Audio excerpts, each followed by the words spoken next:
Euroregione News. Scuola di legalità.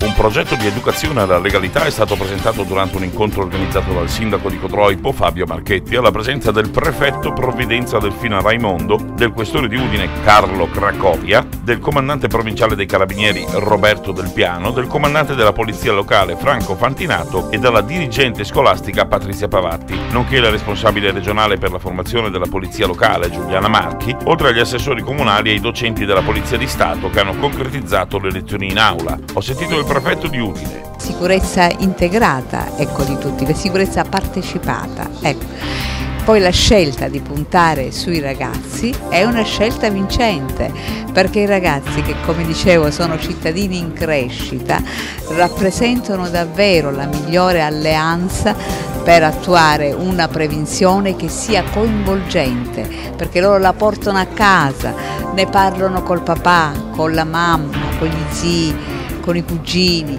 e quindi si innesta tutto un circolo virtuoso, un circolo che porta proprio al convincimento di quello che l'attenzione e anche il risultato importante delle regole. Dal Medio Friuli per Euroregione News, Marco Mascioli. I nostri servizi sono disponibili su internet all'indirizzo www.euroregionenews.eu.